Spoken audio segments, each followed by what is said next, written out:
eh, estamos en el libro de los Hechos.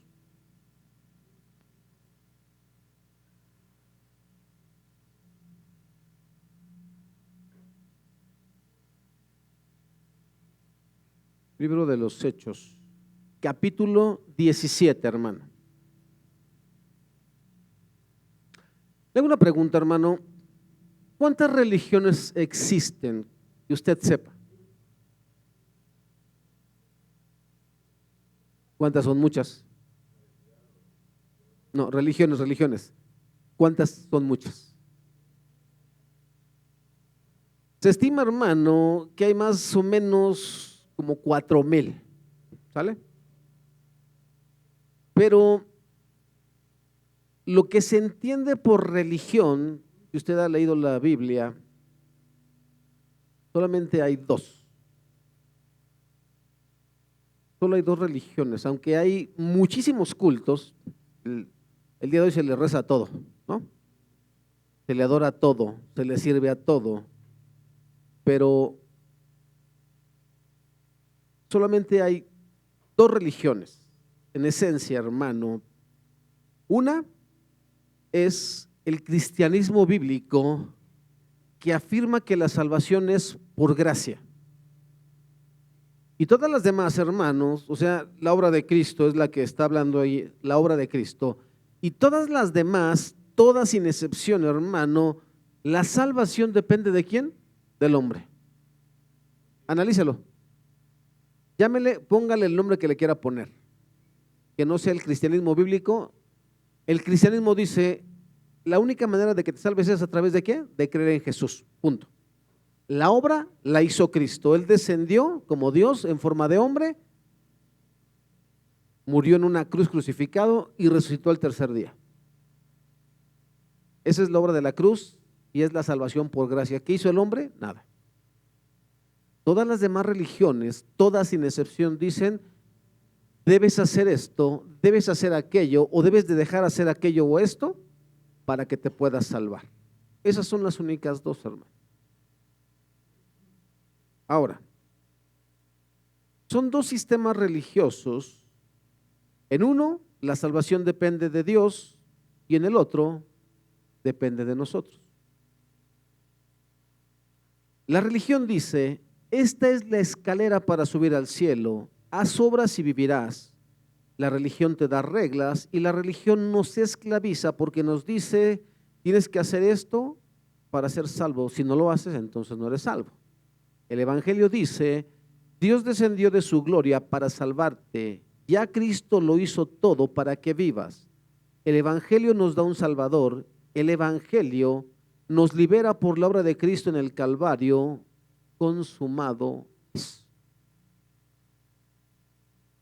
¿Por qué estamos mencionando esto el día de hoy, hermano, en el libro de los Hechos, siguiendo con el tema del Espíritu Santo es Dios?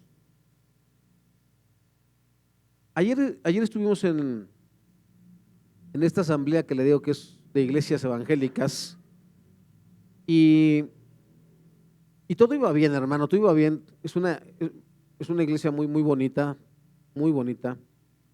Son pastores jóvenes y él tomó, este pastor tomó los 4 primeros capítulos del libro de Josué y nos explicó algunas cosas como ministros de Dios, acerca de desafíos que Dios tiene para nosotros. Y todo iba muy bien, hermano.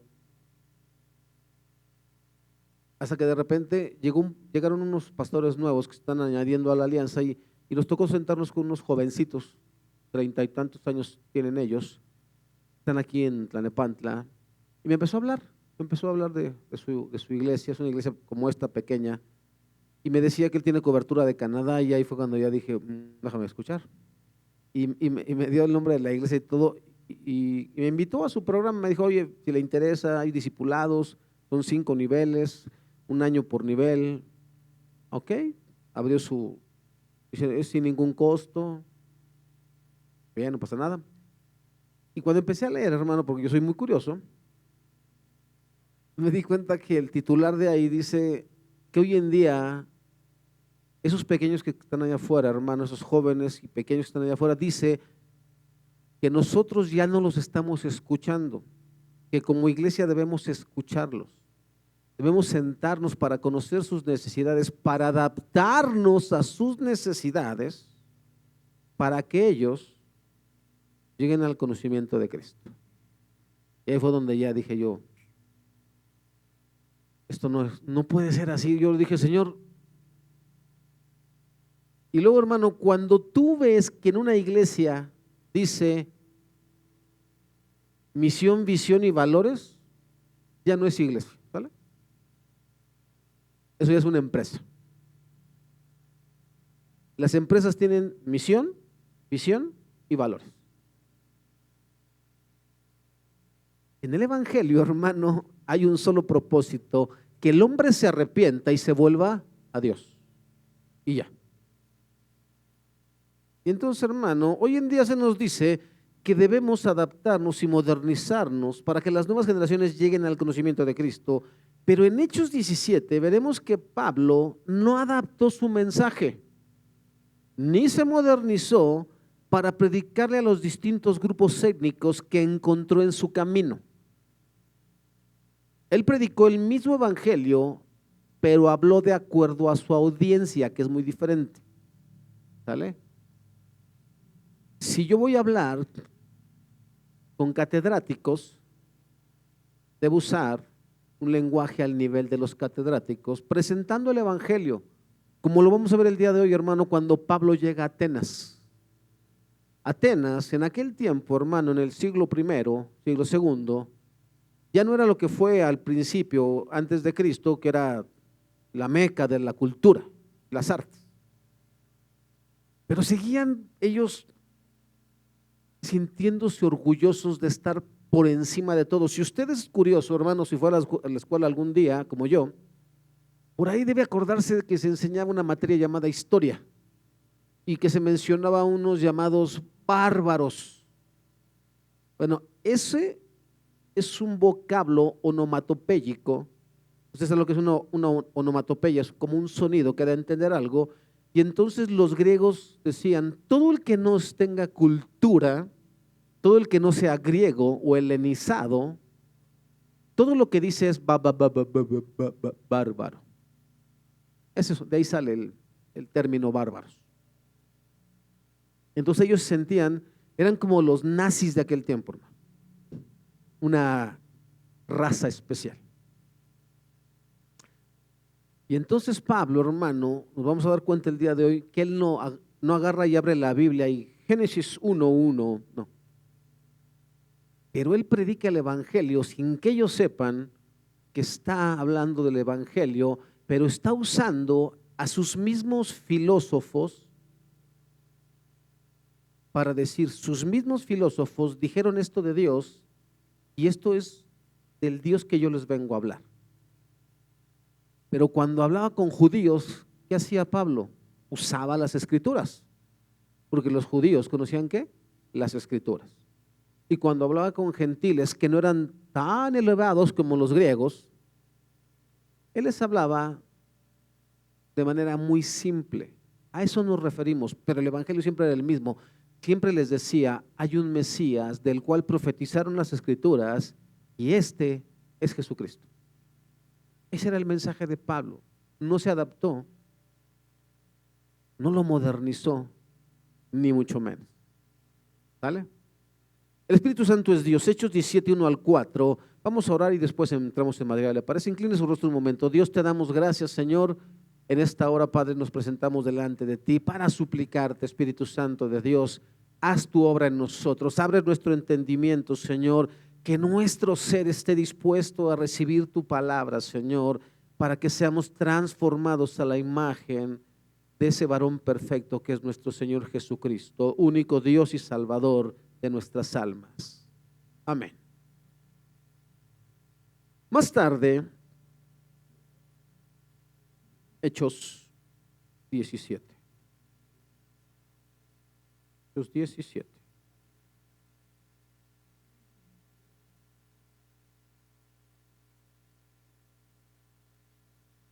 Más tarde, Pablo y Silas pasaron por las ciudades de Anfípolis y Apolonia y llegaron a Tesalónica, donde había una sinagoga judía. Como era su costumbre, Pablo fue al servicio de la sinagoga y durante 3 días de descanso seguidos, 3 sábados seguidos, usó las escrituras para razonar con la gente. Explicó las profecías y demostró que el Mesías tenía que sufrir y resucitar de los muertos. Decía: este Jesús de quien les hablo es el Mesías.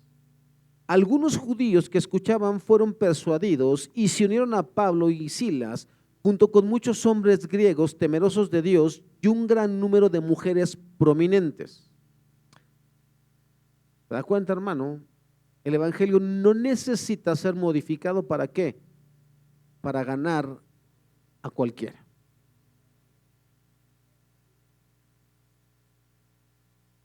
¿Alguna vez ha leído el libro de Daniel, hermano? ¿Alguien de aquí ha leído el libro de Daniel? Cuando habla de unos sueños que tuvo Daniel acerca de primero Nabucodonosor se acuerda que una estatua muy grande, pero después Daniel tiene unas visiones y había un oso y había una especie como de leopardo y todo eso. ¿Se acuerda usted, hermano? Bueno, en el libro de Daniel, capítulo 8, versículo 8, dice lo siguiente: el chivo se hizo poderoso, pero cuando alcanzó el máximo de su poder, se quebró el enorme cuerno que tenía. Ese cuerno, hermano, hace referencia a Alejandro el Grande o Alejandro Magno. En su lugar crecieron 4 cuernos prominentes que apuntaban hacia los 4 puntos cardinales. ¿Por qué le estoy diciendo esto, hermano? Porque el fundador de Tesalónica es un hombre llamado Casandro. ¿Quién fue Casandro? Bueno, se repartió en 4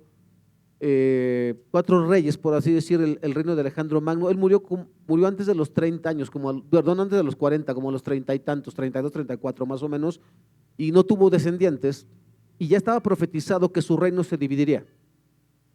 El primero, hermano, bueno, uno de ellos es el de Casandro, después también está el de Lisímaco, Seleuco y Ptolomeo. Entre esos 4 reyes se divide el reino de Alejandro el Grande. Y ahora, ¿por qué estamos diciendo esto, hermano? El fundador de Tesalónica es Casandro. La ciudad fue fundada alrededor del 315 antes de Cristo por el rey Casandro de Macedonia. Y sabe, por si usted, hermano, algún día quiere convencer el corazón de su esposa que la ama mucho, regálele una ciudad como Casandro se la regaló a Tesalónica. Esa es la razón. O sea que usted y yo ya mejor ni se esfuerce, ¿sale? Imagínense.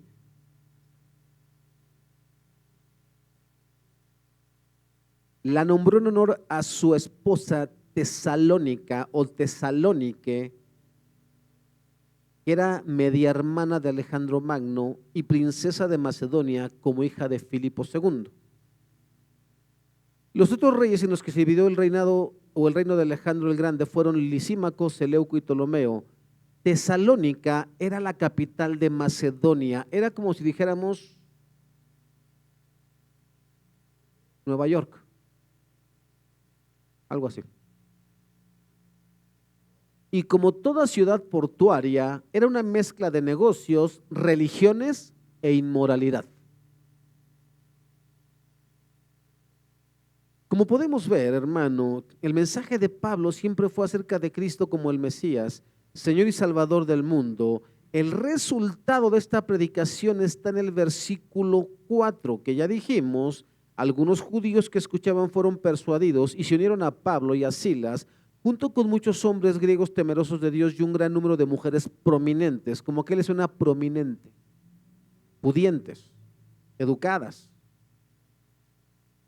No cualquier mujer, no del pueblo, sino de los estratos sociales altos, hermano.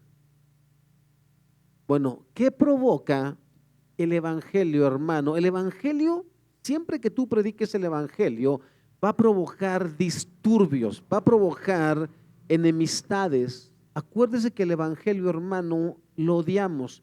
Porque antes de que el Espíritu Santo, hiciera la obra en nosotros, antes de que Dios, a través de su Espíritu Santo, hiciera la obra en nosotros para que prestáramos oído a su palabra, ¿Por qué antes, hermano, cuando usted y yo éramos jóvenes, por qué no queríamos aceptar a los que nos hablaban de Cristo? ¿Por qué ni te me acerques? ¿No? O sea, ¿por qué nos molesta el Evangelio, hermano? ¿Por qué sigue molestando el Evangelio? Precisamente por eso, porque va en contra de todo lo que el hombre quiere. Y cuando tú lo predicas y cuando este tiene efectividad, hay problemas. Fíjese lo que sigue versículos 5 al 7. Entonces ciertos judíos tuvieron envidia y reunieron a unos alborotadores de la plaza del mercado para que formaran una turba e iniciaran un disturbio. Atacaron la casa de Jasón en busca de Pablo y Silas a fin de sacarlos a rastras y entregarlos a la multitud. Como no los encontraron allí, en su lugar sacaron arrastrando a Jasón y a algunos de los otros creyentes y los llevaron al consejo de la ciudad. Pablo y Silas han causado problemas por todo el mundo, gritaban, y ahora están aquí perturbando también nuestra ciudad. Y Jasón los ha recibido en su casa. Todos ellos son culpables de traición contra el César, porque profesan lealtad a otro rey llamado Jesús. No era una acusación cualquiera, hermano. Los están acusando de sedición y de alta traición contra quién, contra el César. En aquel tiempo, hermano, el César decía, yo soy Dios. Eso es lo que hacía el César. Tienen que arrodillarse ante mí porque yo soy Dios. ¿Se acuerdan lo que hacía el César cuando estaban en el Coliseo? Si él lo hacía así, vive. Si hace así, por eso él decía, yo tengo el poder de decir quién vive y quién muere. ¿Se acuerda de Pilato? ¿No sabes que yo puedo dejarte vivo o matar? ¿Y qué le dice el Señor? Ninguna autoridad tienes si no te hubieran dado de arriba. Eso, hermano, es lo que provocó el evangelio en esta región, hermano. Ahora, el verbo traducido como trastornar, que es como traduce Reina Valera, estos andan trastornando el mundo, tiene connotaciones políticas porque ese verbo es el verbo anastató, que significa agitar, excitar, perturbar y sedición. Así, vamos a sublevarnos en contra de. Eso es lo que están diciendo ellos. Esta era una acusación de alta traición, pues el emperador se proclamaba Dios, pero solo era un simple humano. Ahora, esto es lo curioso.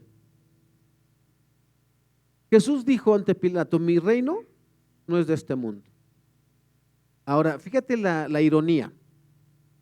El César decía que era Dios, pero era un simple ¿qué? Humano. En cambio, Cristo, que si era Dios, vino en forma de humano. Eso, hermano, es fantástico. Pero se hizo hombre. Jesús es Dios, pero se hizo hombre. Hoy en día, hermano, muchos se proclaman cristianos, pero ser cristiano es rendirse ante Cristo y hacer su voluntad y no la nuestra. Hoy en día, hermano, pregúntele, cualquiera dice que es cristiano. Cualquiera te dice, no, yo sí creo en Cristo. Yo creo que fue un profeta, ¿no? Le dicen, sí, hizo grandes cosas. Pero pregúntale si está dispuesto a cambiar su manera de vivir y te va a decir que no. Pregúntale a los loquitos esos de Iztapalapa si están dispuestos a dejar de hacer su payasada que hacen cada año. Porque ya viste que hasta se declaró como patrimonio de la humanidad. En serio, la representación esta que hacen ahí. Ridícula, por cierto. Pregúntale si están dispuestos a renunciar a eso para volverse al verdadero Dios. Y vas a encontrar la respuesta. A lo mejor los personajes te dijeran que sí, pero el resto de la población, los que venden cervezas y cigarros y drogas, ¿tú crees que van a renunciar a eso? Claro que no.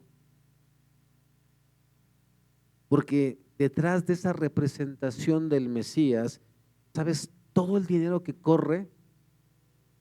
Todos los negocios sucios que hay. Pero ellos dicen que están adorando a Cristo.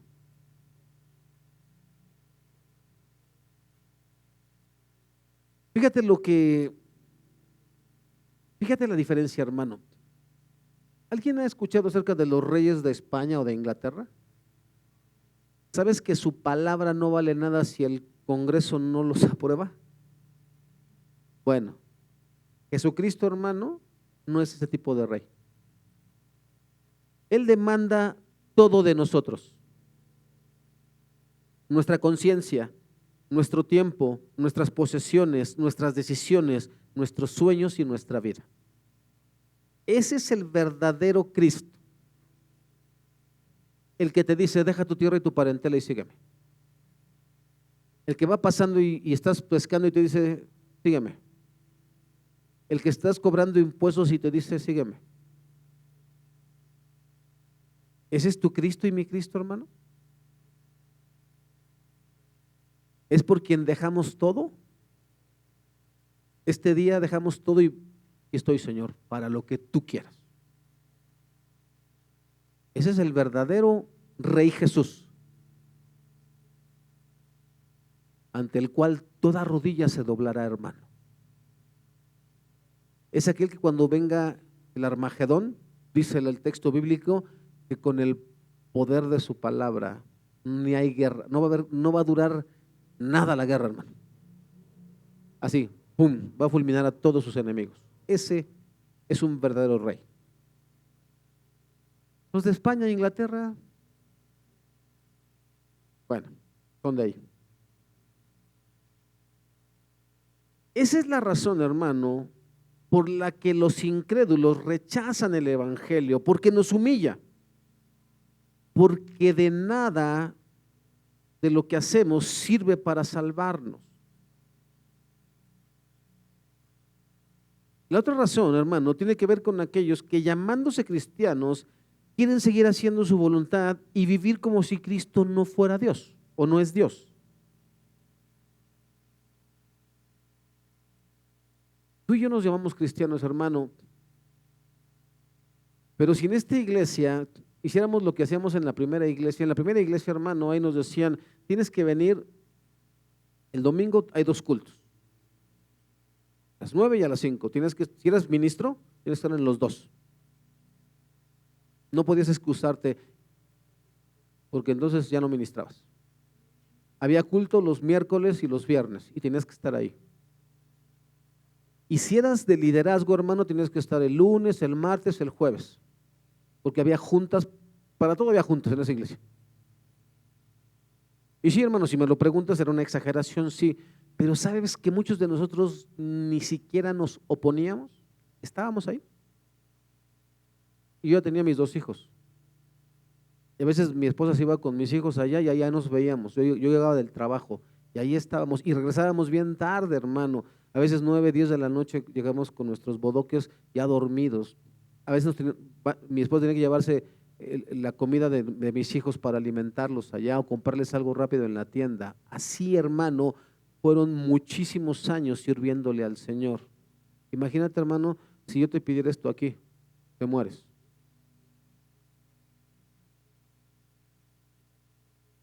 Porque yo llegué al convencimiento de esto, hermano.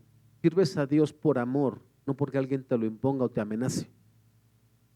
Yo quiero servir a Dios porque estoy agradecido, tan agradecido con mi Señor, como dice el texto bíblico. Un fariseo invita a Jesús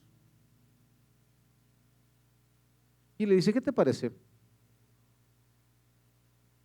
Un hombre tenía 2 deudores. Uno le debía poco dinero y otro le debía una gran cantidad de dinero. Y ambos los perdonó el Señor. ¿Quién crees tú que le ame más? Supongo que el que más le perdonó. Exactamente. Porque muy poco ama al que poco se le perdona, pero mucho ama al que mucho se le perdona. Y yo estoy convencido de algo, hermano, que si la obra no la hace Dios, no importa si amenazas o dejas de amenazar, eso no va a transformar el corazón de una persona. Si Dios no lo hace, Él lo va a hacer. Y la otra, hermano, algo que se llama sentido común. Si el barrio no es tan seguro, y hay cosas que pueden pasar para que arriesgas a tu gente. Y, a ver, y aparte si hay tecnología, somos la tecnología. El favor que te pedimos es desde desde la comodidad de tu hogar, por lo menos el viernes de 8 a 9. No es tanto tiempo. Si puedes asistir aquí arribita, estamos más seguros.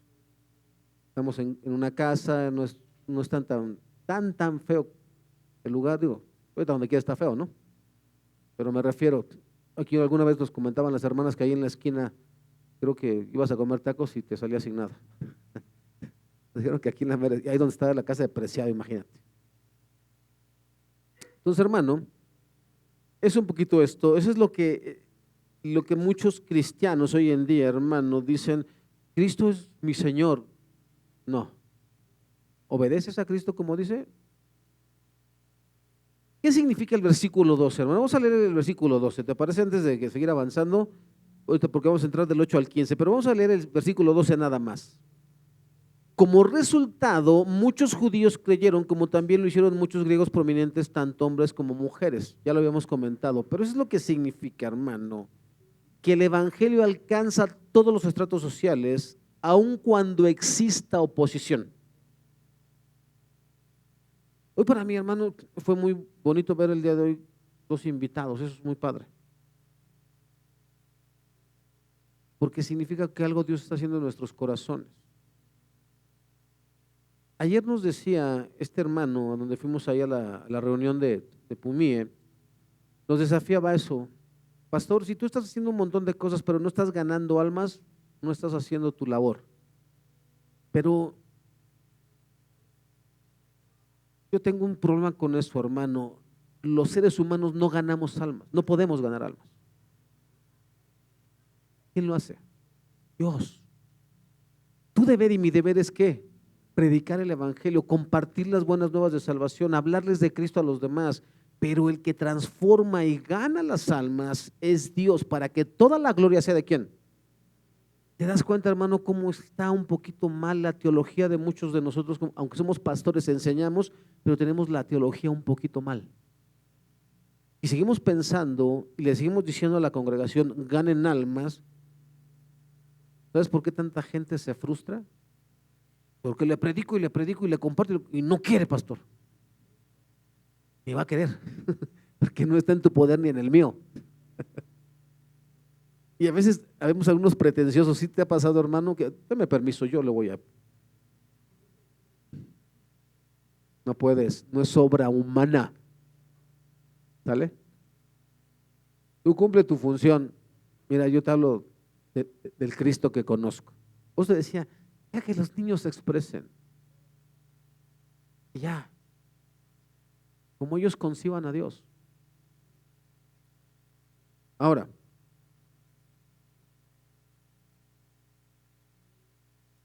pero también va a producir distintos tipos de reacciones. Vamos a leer del 8 al 15, ¿te parece? Versículo 8 al 15. Dice, la gente de la ciudad y también los del consejo de la ciudad quedaron totalmente confundidos por estas palabras. Así que los funcionarios obligaron a Jasón y a los otros creyentes a pagar una fianza y luego los soltaron. Reacciones que pasan. Esa misma noche, hermano, los creyentes enviaron a Pablo y a Silas a Berea. Cuando llegaron allí, fueron a la sinagoga judía. Los de Berea tenían una mentalidad más abierta que los de Tesalónica y escucharon con entusiasmo el mensaje de Pablo. Día tras día examinaban las escrituras para ver si Pablo y Silas enseñaban la verdad. Reina Valera traduce, los de Berea eran más nobles, ¿te acuerdas? Y en alguna ocasión, hermano, yo cometí el error de decir que más nobles es que eran más intelectuales, más preparados. No, hermano, no significa eso el texto. Cuando la Biblia dice que eran más nobles, significa que tenían un corazón más dispuesto a escuchar. No eran así tan acelerados. Pero aparte, hermano, dice que ellos, ¿qué? Día tras día examinaban las escrituras para ver si Pablo y Silas enseñaban la verdad. Eso sí, siempre te lo he dicho, hermano, no te quedes con lo que yo te enseño, investiga, sigue investigando. Porque a lo mejor descubres cosas nuevas. Como resultado, muchos judíos creyeron, como también lo hicieron muchos griegos prominentes, tanto hombres como mujeres. Cuando unos judíos de Tesalónica se enteraron de que Pablo predicaba la palabra de Dios en Berea, fueron allá y armaron un alboroto. Los creyentes enseguida tomaron medidas y enviaron a Pablo a la costa, mientras que Silas y Timoteo permanecieron allí. Los que acompañaban a Pablo fueron con él hasta Atenas. Luego regresaron a Berea con instrucciones para Silas y Timoteo de que se apresuraran a unirse a él. Entonces, como te das cuenta, hermano, hay muchos tipos de reacciones. Porque el evangelio eso es lo que provoca. Estos ya no quieren esperarse a que pasara lo mismo que pasó en Tesalónica, no. Mejor despachen a Pablo rápido. ¿Para qué lo exponemos? Recuerda, Dios siempre está en control de todo, pero también hay sentido común, hermano. Yo me acuerdo cuando en las primeras iglesias, bueno, la primera iglesia donde estuvimos, luego nos mandaban a cada lugarcito, hermano. Me acuerdo cuando nos mandaron ahí por Cerro Gordo, los que conozcan ahí por acá por donde está Martín Carrera, ahí agarras hacia Ecatepec, pero tiene la vía Morelos, por ahí. Hay un lugar que se llama Cerro Gordo. Si vas sobre la vía Morelos, está bonito. Si te metes adentro, hermano, no, hermano, esto es Las Lomas, en serio. Ahí va feo, pero feo, feo, feo. Ahí nos mandaban, hermano. Mandaban a las mujercitas, con mi esposa era una jovencita, iban en grupos de 2, pero los mandaban luego hasta Toluca. Y nos mandaron hasta Chimalhuacán, hermano. Ahí, en serio que ahí Dios no pasó. A cada lugar y hay cosas que son de sentido común, hermano. No puedes a veces enviar a tu gente a lugares donde tú ni irías. Porque bien padre, nos mandaban los pastores, pero ellos no iban.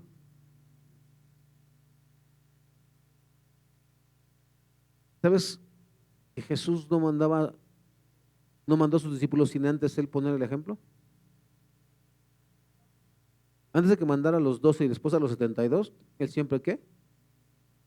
Él siempre iba. Después ya fue diferente porque él sabía que no siempre iba a estar con ellos y ellos tendrían que empezar a ser entrenados en esto. Entonces a veces, hermano, hay que ser prudente, ¿no? Si te dicen, no quiere venir a orar, es que tiene una pistola y nos quiere matar. No, desde aquí oro por usted, no se preocupe.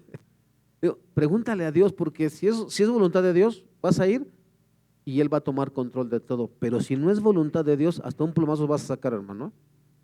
Tenga cuidado. No le estoy diciendo que se acobarde, pero tampoco estoy diciendo que se aviente como el Borras, a lo puro tonto. No. Por eso use de sabiduría. Ahora,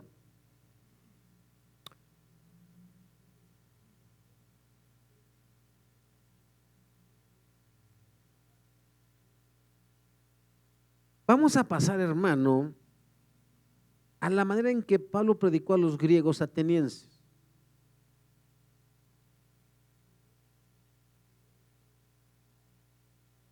Hay algo que me gustaría preguntarte, hermano, y lo estoy haciendo con toda la mala intención. En serio, yo soy bien malintencionado muchas veces porque ya te llevo ventaja, yo ya lo estudié. Pero cuando yo estaba preparando este mensaje, híjole, hermano, en serio que es bien feo cuando Dios… Alguien se sacó de onda en la mañana cuando les pararon las hojitas con todas esas, lo que hace un corazón orgulloso y lo que hace un corazón humilde. ¿No le tocó hojita, hermano? Ahorita le damos una, para que no se quede con las ganas.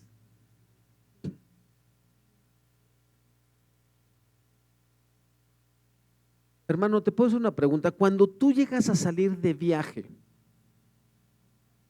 yo sé que hay algunos aquí, hermano, que han salido al extranjero, ¿sale? Yo, por ejemplo, fui a Estados Unidos. Y hay otros que han tenido la bendición de Dios de ir a otros lugares. ¿Qué es lo que más te llama la atención cuando tú vas a un lugar, sobre todo de esos que todo mundo quiere ir? Por ejemplo, si pudieras ir a Disneylandia, si pudieras ir a París, si pudieras ir a Roma, si pudieras ir a Italia, a Francia, a Alemania, a Portugal, si pudieras ir aquí al Perú, Machu Picchu, ¿qué harías, hermano? ¿Qué harías? Yo, sinceramente, hermano, no he ido tan lejos, pero cuando llego a ir a lugares así, se ven padres, por ejemplo, pueblos mágicos, pues admiras, ¿no? Es el problema, hermano. Mira lo que hace alguien que tiene la llenura del Espíritu Santo. Mira la reacción tan diferente a la tuya y a la mía. Pasaremos a la manera en que Pablo predicó a los griegos atenienses. ¿Cuál fue la reacción de Pablo ante la idolatría? Lo que vio, lo que sintió, lo que hizo y lo que dijo. Tú y yo, hermanos, vamos por ejemplo, yo fui a Pluma Hidalgo. Yo no conocía Pluma Hidalgo. Hay fincas, se llaman fincas cafetaleras, y hay un lugar, ya ni me acuerdo cómo se llama, pero es una finca, ¿vale? Y fuimos a desayunar, San Gabriel, exactamente. Y llegas, está bien bonito, ¿no? Verde, verde, verde. Y hay unas como habitaciones, por así decir, que no, les llaman de otra manera, pues búngalos, exactamente. Unos chiquitos, otros más grandes, unas ya son como habitaciones así ya más lujosas, ¿no? Y está bien bonito, así como dan ganas de irte a hospedar ahí para pasar por lo menos una noche. Hay un lugar que se llama San José del Pacífico que dicen que casi tocas las nubes, no es cierto, es neblina, ¿vale? Y no vais a pensar, oh, toqué las nubes, no es neblina. Pero dicen que está bien padre ahí quedarte, hay una tirolesa enorme y cosas como estas, ¿no? Entonces, fuimos ahí, hermano, perdón que me salga de foco, pero es que… Y entonces, hermano,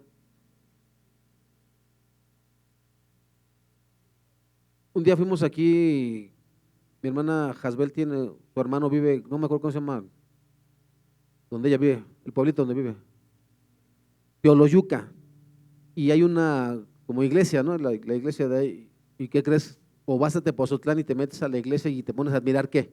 El arte. Acúsame, hermano, soy idólatra. Pablo no reaccionó de esa manera. Pablo estaba tan lleno del Espíritu Santo, hermano, que mira lo que hizo. Vamos ahí, versículos 16 al 18. Mientras Pablo los esperaba en Atenas, se indignó profundamente al ver la gran cantidad de ídolos que había por toda la ciudad. Iba a la sinagoga para razonar con los judíos y con los gentiles temerosos de Dios, y hablaba a diario en la plaza pública con todos los que estuvieran allí. También debatió con algunos filósofos epicúreos y estoicos. Cuando les habló acerca de Jesús y de su resurrección, ellos dijeron: ¿de qué trata de decir este charlatán con esas ideas raras? Otros decían: parece que predican de unos dioses extranjeros.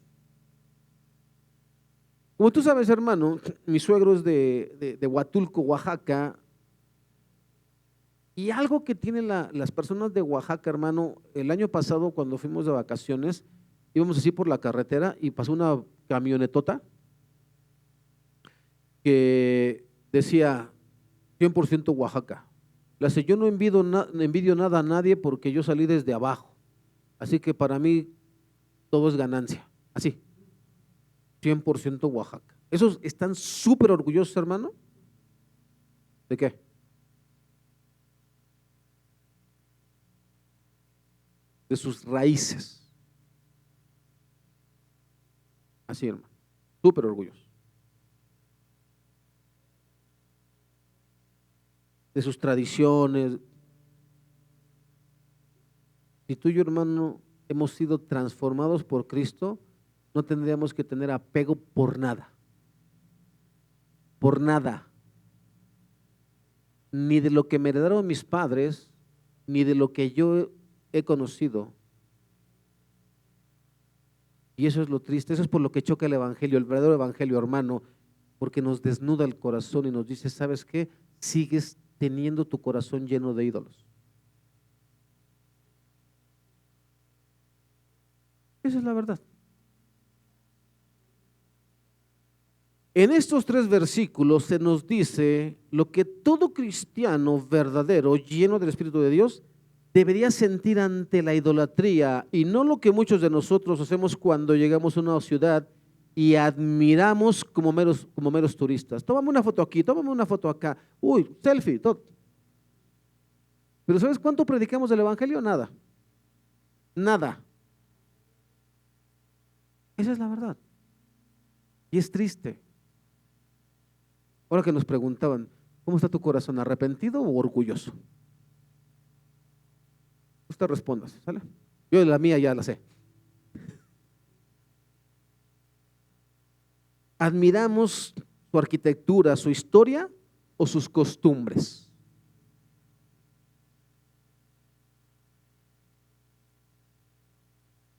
Esta ciudad de Atenas estaba sofocada, ¿qué es lo que significa, hermano? O inundada de ídolos. Xenofonte, un satírico romano, creo, se refirió a Atenas como un solo gran altar, un solo gran sacrificio. En consecuencia, había más dioses en Atenas que en el resto del país, y el satírico romano no exagera cuando dice que allí era más fácil encontrar un dios que un hombre. Así, hermano, de ídolos y de dioses tenía Atenas.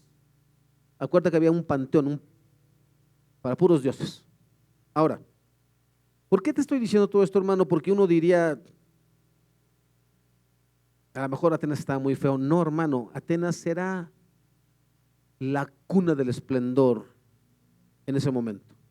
Digo, ya no estaba en su mero apogeo como estuvo, pero seguía siendo un gran atractivo.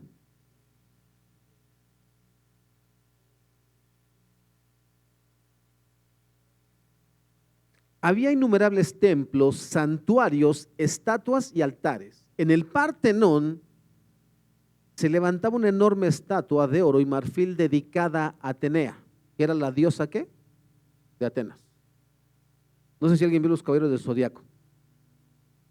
Ahí lo explicaban muy bien.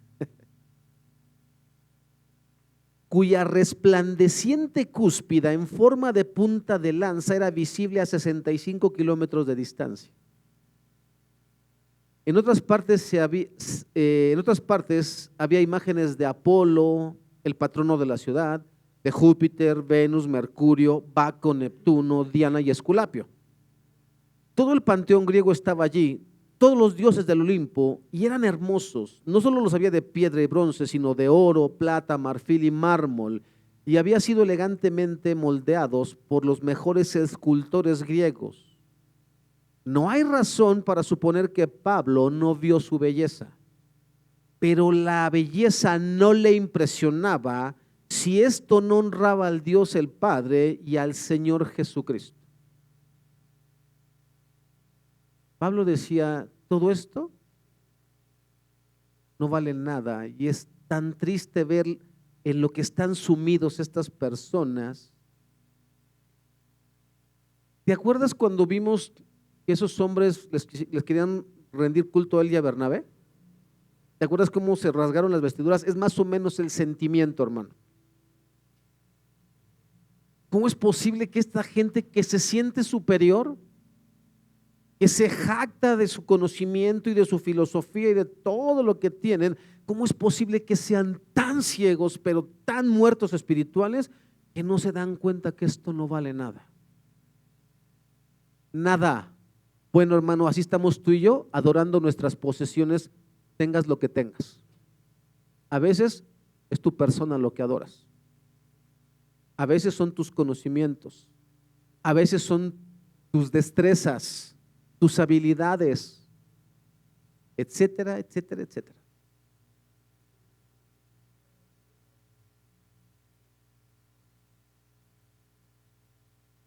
En cambio, se sintió angustiado por el uso idolátrico que hacían los atenienses de la creatividad artística dada por Dios.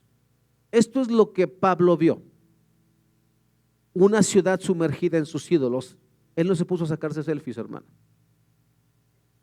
Él no tomó fotos, ni mucho menos. Él vio la ruina espiritual en la que estaban los atenienses. ¿Qué fue lo que sintió?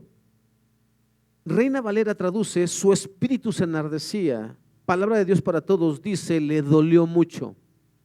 El verbo griego paroxino con Y, que es igual a paroxismo en español, es la exaltación extrema de los afectos y pasiones. Otros también lo usan paroxismo, hermano, para cuando a alguien le dan ataques epilépticos. Y también significa irritar, provocar o despertar ira. ¿Se acuerda cuando Dios ve que hacen el becerro de oro? Cuando le dice a Moisés: ay, estos ya se desviaron, corre porque mira, ya se levantaron su becerrito. Cuando Dios expresa: me provocaron a celos, bueno, eso es lo mismo que sintió cuando Jesús echó a los cambistas, el celo por tu casa. Ese es lo que sintió Pablo. Ese es el sentimiento, ese es paroxismo, hermano.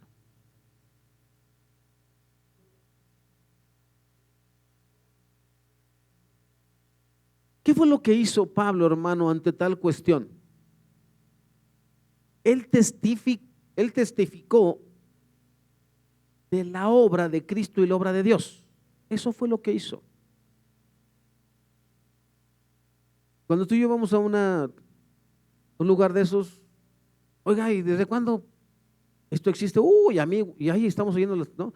Alguna vez fuimos a Guanajuato, hermano, al Callejón del Beso, y hasta pagas para que te cuenten la historia. Sí, mira, aquí estaba este, aquí estaba este. De hecho, mi esposa y yo tenemos una foto así de perfil, donde estamos en el Callejón del Beso, cuando fuimos con el pastor Lemos y la hermana Pati ahí. Y no predicamos el evangelio, hermano. Entonces, hermano, él testificó. Y es importante detenernos en estas palabras, hermano, del versículo 18.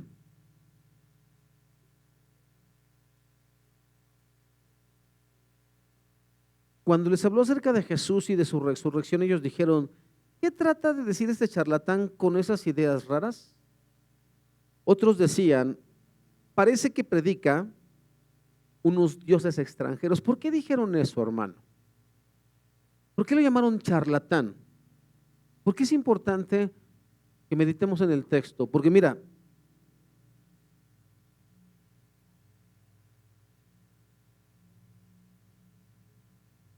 lo que ellos están tratando, hermano, de expresar, y le llamaban charlatán por lo siguiente. Déjame te leo todo esto y ahorita llegamos a esa parte. El día de hoy, hermano, nosotros no tenemos estatuas de oro y marfil, pero la idolatría tiene muchas caras. Un ídolo es todo aquello que suplanta a Dios. Puede ser una carrera profesional, un cuerpo hermoso, una relación sentimental, el matrimonio, la aprobación de la gente, el dinero, el entretenimiento, el placer, el mismo ministerio, el poder, el éxito, los hijos, etcétera, etcétera, etcétera. Cualquiera de esas cosas puede ser un ídolo. Cualquier cosa que ocupe en nuestro corazón el lugar que le corresponde a Dios es idolatría. No tiene que estar sobre un altar físico, pero estamos llenos de ídolos que son promovidos por nuestra cultura y nuestras costumbres. Siéntase orgulloso de ser mexicano, ¿no? Telemarketing. Por si usted se llenó de pambazos y pozole en el fin de año, mira, aquí está la bicicleta para que usted se ponga. Estas pastillas para que baje de peso, esta para que se le quite, ¿no?, las arrugas y así, hermano, todo está promovido y lo compramos, que es lo peor, ¿no? Mire, este cepillo de dientes es eléctrico, y usted ya no se cansa. Hermano, ya nomás queremos, no meta ni las manos, ¿no?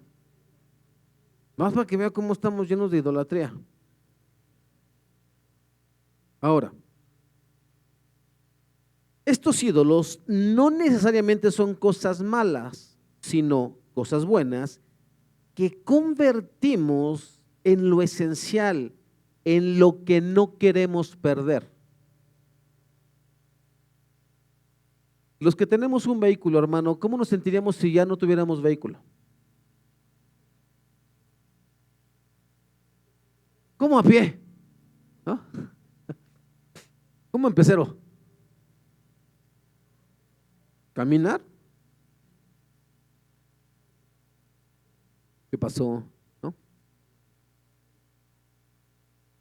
Los que estamos acostumbrados al celular, al internet, imagínense que de repente dijeran todas las naciones del mundo, se acabaron los celulares, se acabó la tecnología.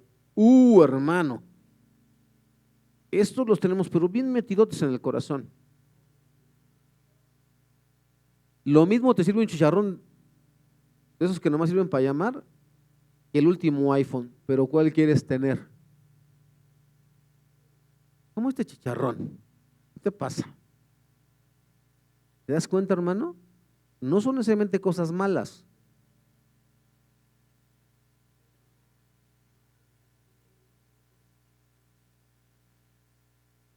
El Evangelio nos confronta con ellos. Ahora, ¿qué fue lo que dijo Pablo, hermano? Dos grupos sobresalen en este texto. También debatió con algunos filósofos epicúreos y estoicos. Los epicúreos creían que el mundo había llegado a existir por casualidad y que si existían los dioses, a estos no les interesaba el hombre ni tenían nada que ver con él. Los epicúreos se centraban en evitar el dolor y abusar del placer y buscar el placer natural y necesario. Cuando estamos hablando de placer, hermano, no estamos hablando de desenfreno, ¿eh? Ellos decían una buena comida, una buena cama, una casa decente, una ropa cómoda. No querían preocupaciones, a eso me refiero, hermano. Existe una palabra que se aplica a los epicúreos, ataraxia. Hay una sustancia activa, hermano, que está en los, ay, se me olvidó el nombre, antihistamínicos que se llaman así, sobre todo para los que tienen muchas alergias. ¿Sabes que te da comezón en la nariz, te lloran los ojos, todo eso, te salen así urticaria?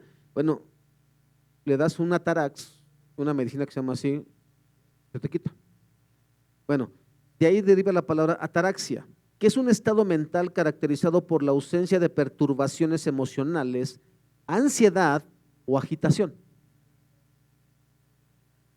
En su acepción clásica, derivada de la filosofía griega, alude a una ideal de serenidad plena. Yo no quiero problemas. Esos son los epicúreos. Así como usted y como yo. Si mis vecinos me dejaran vivir en paz. Si fuera posible que no estuvieran tan cerca de mí. Que paguen su agua, su predio, que no se roben la luz. O sea, los estoicos, hermano, su doctrina filosófica estaba basada en el dominio y control de los hechos, cosas y pasiones que perturban la vida, valiéndose de la valentía y la razón del carácter personal. Como seres racionales, su objetivo era alcanzar el momento tal como se presenta. No, era alcanzar, basándose en la tolerancia y el autocontrol, la eudaimonía, felicidad o bienaventuranza. Y la sabiduría en aceptar el momento tal como se presenta, al no dejarse dominar por el deseo de placer. La razón por la que le llamaban charlatán a Pablo, hermano, se llaman también estoicos porque así se denomina los que sentaban a la puerta del aerópago, ¿vale? Y le dicen charlatán a Pablo porque deriva de una palabra griega que es espermólogos, que significa recogedor de semillas. Eran unas aves, unas avechuchas que andaban recogiendo semillas de todos lados. Y entonces, hermano, también se aplicaba para vagabundos o mendigos que viven de restos de alimentos que levantan de la calle, palabreros, maestros que no tenían ideas originales y plagiaban a otros, juntaban migajas de conocimiento de aquí y de allá. ¿Te parece conocido a algunos predicadores? ¿No? Como esos de TV Enlace. Y un poquito de filosofía y un poquito de psiquiatría, ¿no? Le metemos un poquito de stand-up también, ¿por qué no? Eso, por eso le decían, eso es un charlatán. O sea, Pablo tiene la cabeza hueca, estaban diciendo los atenienses. no tiene ideas originales, no sé de qué está hablando, pero ni sabe lo que está hablando.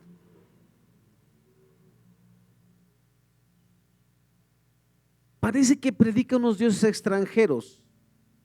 La palabra dioses aquí, hermano, es la palabra daimonía, que no siempre significaba demonios, sino que podía usarse para dioses menores. En este caso, divinidades extranjeras. ¿Cuál era el problema entonces de los atenienses? De tan cultos que eran, hermano, ellos decían que es posible que los filósofos, al comprender que la esencia del mensaje de Pablo era de Jesús y de la resurrección de Jesús, ¿te acuerdas? Y ellos dijeron, está hablando de una deidad llamada masculina, llamada Jesús, y de su consorte femenina, que es anastasis, lo que es la palabra que se usa para resurrección. Eso es lo que está pasando. Por eso decían, este es un palabrero. Este agarra de aquí, de allá, y ahora nos dice que hay un tal Jesús y que su esposa o su consorte se llama Anastasis.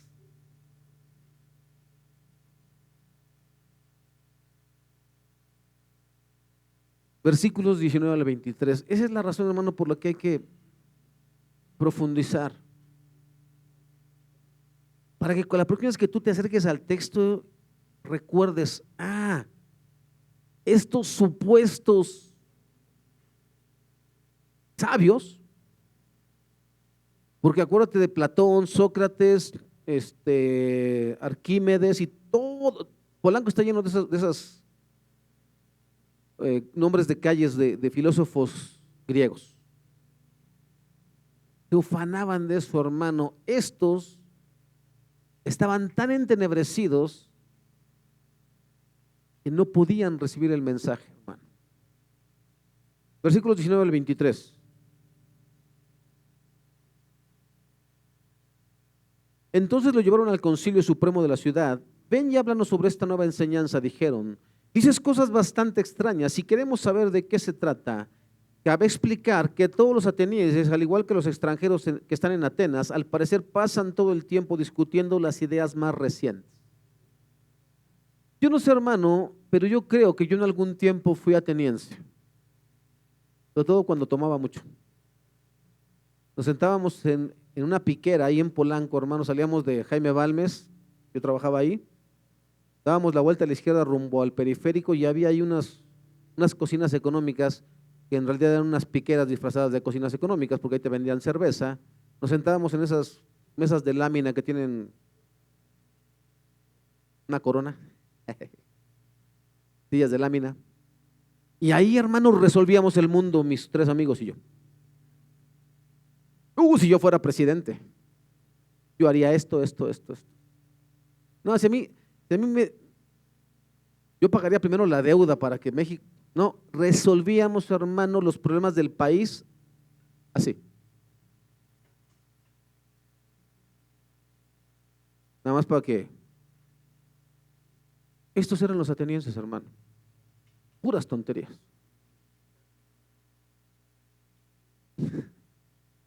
Luego se parece también, ¿verdad?, a ciertos grupos, pero bueno. Hasta el 23 dijimos, ¿verdad? Entonces Pablo, de pie ante el concilio, les dirigió las siguientes palabras: hombres de Atenas, veo que ustedes son muy religiosos en todo sentido, porque mientras caminaba observé la gran cantidad de lugares sagrados y uno de sus altares tenía la siguiente inscripción: a un Dios desconocido. Este Dios a quien ustedes rinden culto sin conocer es de quien yo les hablo.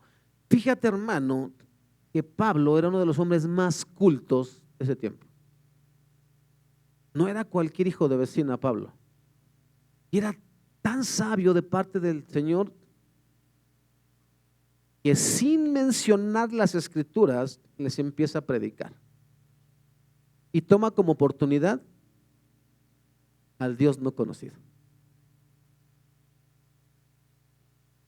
Aquí un ejemplo de cómo aprovechar cada oportunidad que se nos presenta para predicar el evangelio. Pablo hace uso de la superstición de los atenienses, de su religiosidad. ¿Cuántos de aquí, hermano, hermanas sobre todo, son de esas hermanas que empacan por si acaso, cuando usted sale de viaje. Meten un montón de cosas a las maletas que no van a usar, pero por si acaso. Y eso es lo que están haciendo los atenienses. No sea que nos vayamos a olvidar de algún Dios y se enoje con nosotros. Por lo tanto, un altar al Dios no conocido. Por si acaso. ¿Vale? Pablo les corrige la idea que tenían los griegos de Dios, pero no hace uso de las escrituras como tal. Es decir, no cita las escrituras, pero les habla de ellas. ¿Qué dice Génesis 1:1? En el principio creó Dios los cielos y la tierra. Pero también les estaba predicando el evangelio de la gracia, hermano. Fíjate bien, 24 al 26. Es el Dios que hizo el mundo y todo lo que en él hay. ¿No se parece a Génesis 1:1? Ya que Él es el Señor del cielo y de la tierra, no vive en templos hechos por hombres. Y las manos humanas no pueden servirlo porque Él no tiene ninguna necesidad. Él es quien da vida y aliento a todo y satisface cada necesidad. ¿Qué dijimos? ¿Qué es lo que molesta del evangelio a ti y a mí como seres humanos? Que Dios nos dice: no tienes nada que ofrecerme, nada. Lo dice en la escritura: si yo tuviera hambre, te pediría a ti, si míos son los cielos y la tierra, míos son las montañas y los animales salvajes. ¿Por qué te pediría algo a ti?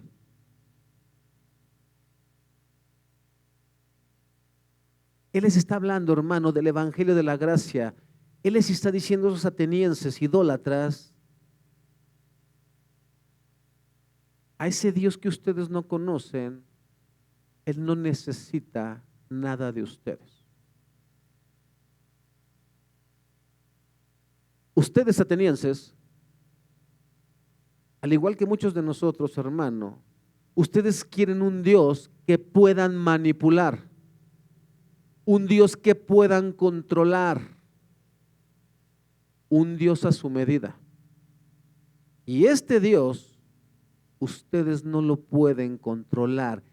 Él es el Dios del cielo y la tierra. Él es todopoderoso. Él es el que los hizo. Él es el que les da vida y Él es el que les da las habilidades para hacer todo esto que está aquí. Les corrige la plana, hermano.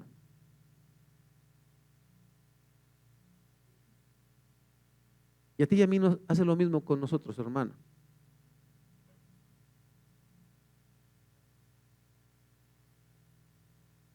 El hombre natural quiere ganarse su salvación, quiere reconocimiento y que su esfuerzo cuente. Pero Pablo dice a los griegos que se sentían superiores: ustedes no pueden hacer nada. De paso, ubica en su realidad a los epicúreos y estoicos, porque unos decían: los dioses ni se interesan. Este sí. ¿No? Bueno, las cosas tienen que pasar, así que aguantemos. Y dicen: no, Dios tiene el control de todo. Quienes tienen una idea errónea de Dios. Versículos 27 al 29. Su propósito, déjame seguir leyendo. Dice: Él es el Dios que hizo el mundo y todo lo que hay en él, y ya que es el Señor del cielo y de la tierra, no vive en templos hechos por hombres, y las manos humanas no pueden servirlo porque Él no tiene ninguna necesidad. Él es el quien da vida y aliento a todo y satisface cada necesidad. De un solo hombre creó todas las naciones de la tierra de antemano.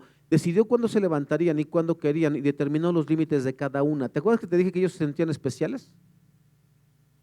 Ellos decían: todos los demás son bárbaros, y le está diciendo: no, todos somos iguales. Ese es Pablo, hermano, predicando al ego, hermano, de los atenienses. No está modificando el mensaje, hermano. Está dando el evangelio en esencia. ¿Por qué no abrir las escrituras, Pablo, hermano? ¿Para qué abrir las escrituras a alguien que no las conocía? Los griegos atenienses no conocían las escrituras del Dios de Israel. ¿Para qué perder tiempo? Te hablo de tus filósofos, porque ahí lo cita. Su propósito era que las naciones buscaran a Dios y quizás acercándose a tientas lo encontraran, aunque Él no está lejos de ninguno de nosotros, pues en Él vivimos, nos movemos y existimos, como dijeron algunos de sus propios poetas. ¿Te das cuenta cómo es hábil Pablo? ¿Cómo es sabio Pablo? Guiado por el Espíritu Santo, dice, sus propios poetas escribieron acerca de esto. Nosotros somos su descendencia.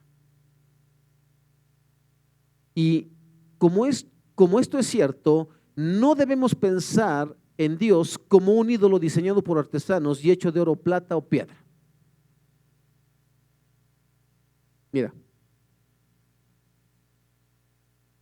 ¿qué significan estas palabras? Su propósito era que las naciones buscaran a Dios y quizás acercándose a tientas lo encontraran. ¿Qué significa eso, hermano? ¿Por qué tú y yo antes de ser cristianos, bueno, al menos yo, nunca encontré satisfacción en el alcohol o la droga?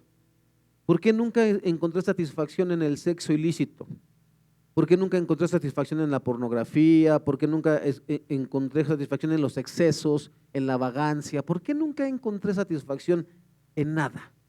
¿Por qué hasta el día de hoy, hermano, tú y yo no encontramos satisfacción en las cosas que tenemos? Porque Dios a propósito, hermano, dejó un vacío en nosotros para que cuando estábamos perdidos, buscáramos como ciegos a ver si podíamos encontrarlo. Y el día de hoy muchos cristianos seguimos ciegos, hermano, queriendo encontrar en las bendiciones de Dios la satisfacción para nuestra vida, olvidándonos de aquel que nos da las bendiciones. Y tú sigues pensando, hermano, tú y yo seguimos pensando que vamos a encontrar la felicidad, hermano, a través de llenar nuestras vidas de bendiciones de Dios, tú y yo estamos completamente mal.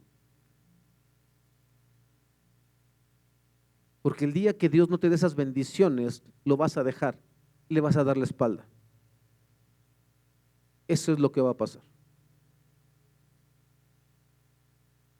En cambio, si centramos nuestra esperanza en Cristo, no importa si tenemos o no tenemos las cosas que nosotros consideramos necesarias, indispensables para nuestra vida, seguiremos adelante sabiendo que nuestro fin está seguro en Cristo. De eso es lo que se trata, por eso es lo que significan esas palabras. Ese vacío nadie lo va a llenar si no es Cristo. Nadie, hermano, nadie, absolutamente nadie, ni persona, ni cosa, ni nada puede llenar ese vacío o ese lugar que solo le corresponde a Cristo en tu vida y en la mía.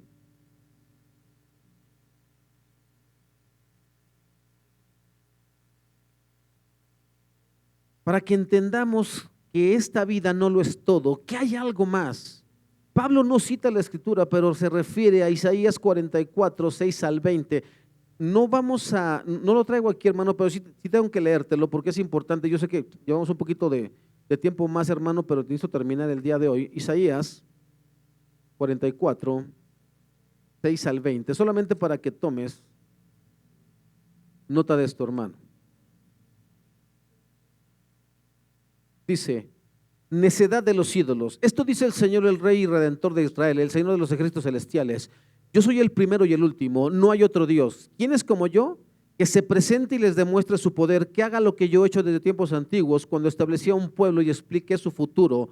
No tiemblen, no tengan miedo. ¿Acaso no proclamé mis propósitos para ustedes hace mucho tiempo? Ustedes son mis testigos. ¿Hay algún otro Dios? No, no hay otra roca, ni una sola. ¿Qué necios son los que fabrican ídolos? Estos objetos tan apreciados en realidad no valen nada.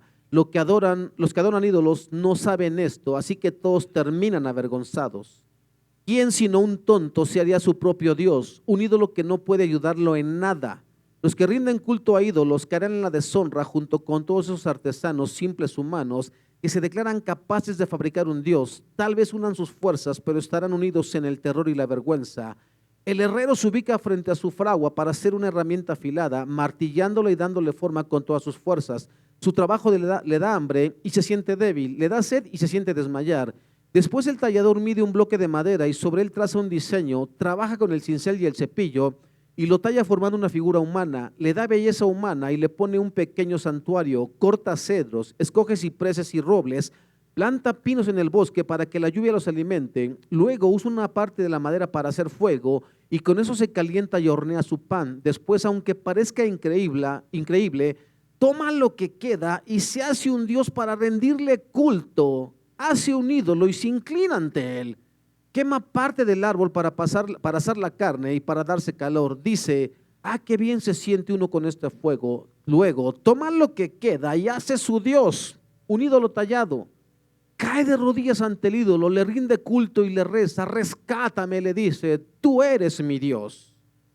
Cuánta estupidez y cuánta ignorancia. Tienen los ojos cerrados y no pueden ver. Tienen la mente cerrada y no pueden pensar. La persona que hizo el ídolo nunca se detiene a reflexionar. Vaya, es solo un pedazo de madera. Quemé la mitad para tener calor y la usé para cocer el pan y asar la carne. ¿Cómo es posible que lo que queda sea un Dios? ¿Acaso debo inclinarme a rendir culto a un pedazo de madera? El pobre iluso se alimenta de cenizas, confía en algo que no puede ayudarlo en absoluto, sin embargo, no es capaz de preguntarse, ¿este ídolo que tengo en la mano no será una mentira? Eso es lo que le está diciendo Pablo a los atenienses. Oh, qué hermosas están tus estatuas. La de Atenea, la de son de oro, son de marfil, son de las mejores materiales, pero no tienen vida. Así de absurda es tu filosofía. Así de absurda es toda tu preparación. Así de absurdo es aquel que toma por ídolo la bendición de Dios sin adorar al que bendice. Así, hermano. Pablo les dice a los atenienses, piensen un momento, ustedes que se dicen tan cultos, están tan ciegos que no se dan cuenta de que la idolatría es pecaminosa e irracional. Ustedes se fabrican dioses que pueden controlar, moldear y limitar, pero el verdadero Dios no puede ser manipulado por rituales y tampoco lo pueden contener, es decir, no lo puedes meter en un espacio. Versículos 30 al 31. En la antigüedad Dios pasó por alto la ignorancia de la gente acerca de estas cosas, pero ahora Él manda que todo el mundo en todas partes se arrepienta de sus pecados y vuelva a Él, pues Él ha fijado un día para juzgar al mundo con justicia por el hombre que Él ha designado, y les demostró a todos quién es ese hombre al levantarlo de los muertos. Hasta el día de hoy, hermano, tú y yo éramos ignorantes de esto. A partir de hoy no tenemos excusa. Ya Dios nos ha abierto el entendimiento con respecto a esta escritura. ¿Qué vas a hacer? Chicos de la alabanza, váyanle pasando, todavía no. Váyanle pasando los de la alabanza. Pablo les dice a estos hombres, ustedes que son tan inteligentes deberían saber que el diseño de este mundo debe tener un diseñador. Lo creado debe tener un creador. Así que ustedes no pueden seguir argumentando ignorancia, deben reconocer que existe un Dios y ustedes son inexcusables si no se arrepienten. Eso es lo que está diciendo Pablo. Versículos 32 al 34 y terminamos. Cuando oyeron a Pablo hablar acerca de la resurrección de los muertos, algunos se rieron con desprecio, pero otros dijeron, queremos oír más sobre este tema más tarde. Con esto terminó el diálogo de Pablo con ellos. Pero algunos se unieron a él y se convirtieron en creyentes. Entre ellos estaba Dionisio, un miembro del concilio, una mujer llamada Damaris y varios más. La resurrección de Cristo es la apologética de Dios. ¿Qué es la apologética, hermano? Es el conjunto de los argumentos que exponen en apoyo de la verdad de una religión. Escucha, si Cristo, hermano, no hubiera resucitado, si los romanos y los judíos religiosos del tiempo de Cristo hubieran presentado el cadáver de Cristo, el cristianismo se muere ahí mismo, hermano. Hubiera sido abortado el cristianismo. Pero Dios nos demuestra que la resurrección de Cristo es verdad, porque Él es un Dios vivo. Que no hemos creído en una historia, en una fantasía de niños o de cuentos de la abuela. Él nos dice este día a ti y a mí, puedes confiar plenamente en mí, porque esta es la evidencia de que mi hijo es Dios y que es el Salvador y que has puesto tu confianza en un lugar adecuado. Esa es la apologética de Dios contra todo aquel que lo quiere atacar diciendo que no hay un Dios. Nadie puede negar la resurrección, hermano, porque hasta el día de hoy nadie jamás ha encontrado ese cuerpo. La tumba está vacía y Él vive y Él reina y Él vendrá por segunda vez.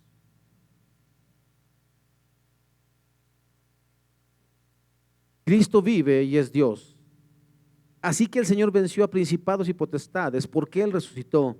Y esto es lo que sigue sucediendo hasta el día de hoy. Unos creen y otros se siguen burlando. La pregunta, hermano, tú y yo, ¿qué haremos?